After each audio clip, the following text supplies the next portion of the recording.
그렇지만 이와 동시에 드는 생각이 예수님의 멍에는 가볍다고 했지만 인간적인 시선으로는 이 짐이 버거워 보이기도 합니다.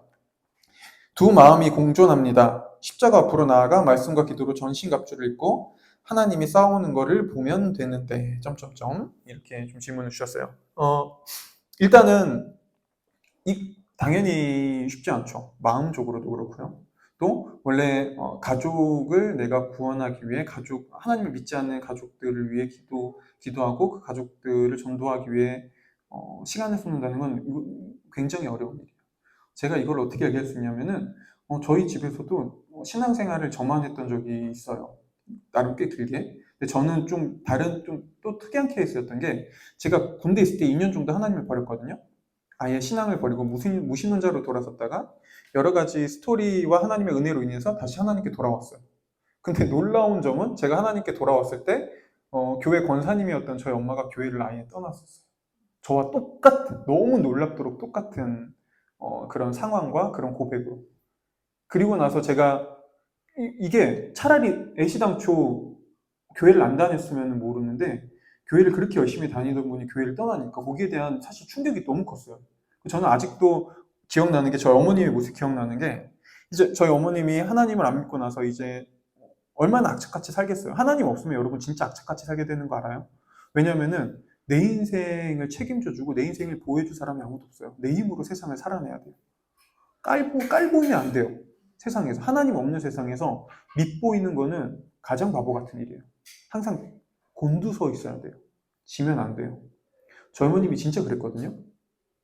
그때 그리고 어머님이 술을 한 번도 먹는 걸 본 적이 없는데 예전에 속상할 때 한 번 술 마시는 거 정말 예전에 그때 말고는 제 기억에 어머님이 술 마신 적이 없는데 맨날 술 마시고 들어오는 거예요. 한 번은 집 비밀번호가 새벽 2시인가에 집 비밀번호가 누르는데 삑삑삑삑삑삑삑삑 띠리리리리 문이 안 열리는 거죠. 삑삑삑삑삑삑삑 띠리리리리 그래서 깼어요. 그래서 보니까 어머님이 술이 만취해가지고 비밀번호를 못 누르시는 거예요. 그때 제가 엄마한테 막 뭐라고 하고 그런 것보다는 엄마가 들어오고 제가 그때 잠에서 깬 상태에서 엄마 방을 향해 무릎을 꿇고 기도했어요. 하나님 제발 우리 엄마를 살려줘라. 제발 돌아올 수 있게 해줘라. 그리고 아니 그렇게 하나님을 열심히 믿었던 사람이 이렇게 하나님을 버리는 게 말이 되냐. 아니 이게 되지 않는다. 제발 불쌍히 여겨줘라. 그리고 나서 저희 어머님이 다시 하나님께 돌아오기까지 한 7년, 8년이 걸렸거든요. 쉽지 않았어요. 근데 그것도 사연이 있는데 일단은 뭐 그 사연을 얘기 드릴 수 있다면 얘기 드릴게요. 근데 일단 그 전에 이분의 얘기를 좀 먼저 하자면은 그런 어려운 시간들 사실 뭐 사랑하는 엄마를 심지어 떠나보내고 그런 어려운 시간들이 있으면은 당연히 이 짐이 버겁다고 느껴지고요. 우린 인생의 짐이 버거울 때 저도 똑같이 들었던 생각이에요. 어떤 생각이 드냐면 예수님이 멍에 가볍다고 했는데 이게 어떻게 가벼운 멍에야? 아니 이게 가볍다고? 하나님 너무한 거 아니야? 이런 걸 가지고 가볍다고 하다니. 이건 너무나 무거운데? 이 생각이 드는 건 너무나 지극히 당연합니다. 그건 그렇게 잘못된 생각도 아닙니다. 그런데 한 가지를 말씀드릴게요. 여러분, 우리가 기억해야 되는 사실 이 말씀에서 나의 멍에를 지거라라고 예수님이 말씀하실 때 우리가 기억해야 될 게 하나 있습니다. 그분도 멍에를 쥐고 있었다는 거예요. 자, 이게 무슨 말씀인지 다시 한번 설명을 드릴게요. 이 멍에는 우리가 이 밭을 개경할 때 소가 이제 멍에를 안고 이제 멍에 무게를 가지고 밭을 개경하거든요. 근데 우리나라는 이 밭을 개경하고 밭을 갈 때 소가 한 마리가 끌어요. 근데 이스라엘 이 당시 예수님 당시 문화권에서는 소가 두 마리가 끌었습니다. 그리고요, 둘이는 동등한 소가 아니었습니다.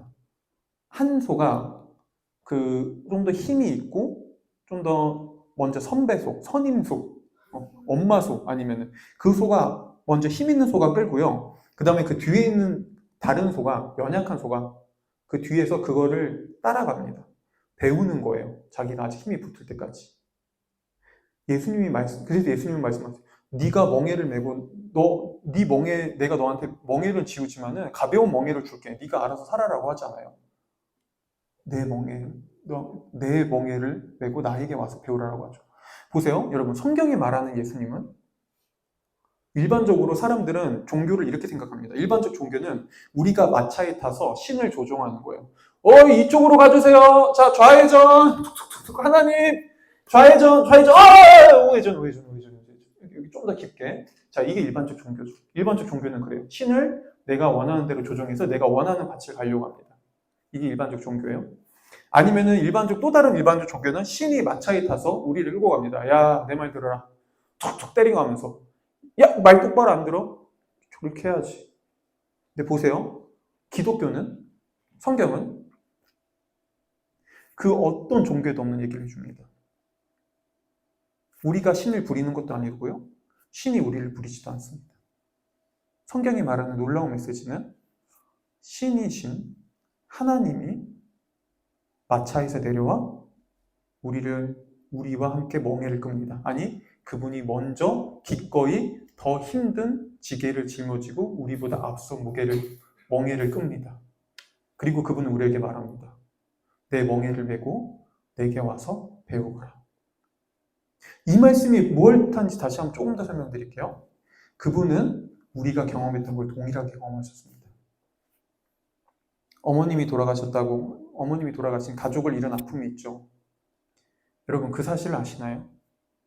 예수님도 사랑하는 가족을 먼저 떠나보낸 아픔이 뭔지 아세요?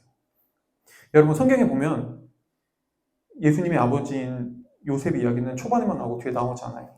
왜 그럴까요? 모든 학자들이 동일하게 해석합니다. 요셉은 예수님이 어린 시절에 어떤 사건이든 병이든 빨리 죽었을 것이다. 예수님은 사랑하는 부모를 떠나보낸 아픔이 무엇인지 아시는 분이에요. 그분도 사랑하는 육체의 부모님을 먼저 떠내버렸어요. 그분은 홀로 그 짐을 지는 인생에서 내가 사랑하는 사람을 떠나보낸 아픔이 무엇인지 예수님은 누구보다 잘 아시는 분이에요. 한 가지 더 얘기해 드릴까요? 아무도 믿지 않는 곳에서 내가 혼자 가족 안에서 내가 혼자 신앙생활을 하는 거 어렵죠. 근데 여러분 그거 아시나요? 예수님의 가족들도 예수님이 미쳤다고 생각하고 예수님을 잡으러 왔었습니다. 예수님은 신앙생활을 혼자 하는 게 무엇인지 누구보다 잘 아시는 분이에요. 그분은 내 가족 중에 아무도 신앙생활을 믿지 않고 홀로 고독하게 신앙생활을 하는 게 무엇인지, 심지어 신앙생활을 하면서 핍박받는 게 무엇인지 예수님은 누구보다 잘 아시는 분이에요. 그분도 그러셨거든요. 여러분, 그분은 우리를 대신해 모든 멍에를 이미 지고 가셨습니다. 그리고 그분은 동일하게 지금도 우리 삶 속에서 그 멍에를 지고 우리와 함께하고 계세요. 이게 성경이 말하는 멍에예요. 그렇다면은 이 멍에를 우리가 조금 힘들고 어렵지만 그래도 우리는 기꺼이 이 멍에를 지고 살아갈 수 있는 용기를 얻어갈 수 있어요. 왜요? 그분이 이미 우리와 똑같은, 아니 우리보다 더한 아픔을, 심지어 하나님이신 그분께서 미리 경험하셨고 그분이 지금도 우리 곁에서 그 멍에를 함께 지고 있기 때문에 그 말씀을 드리고 싶어요. 예수님을 기억해 주세요. 절대 혼자가 아닙니다. 절대 혼자가 아니에요. 지금도 예수님이 그 멍에를 지고 함께하고 계세요. 이거는 꼭 이분뿐만 아니라 우리 모두 마찬가지예요.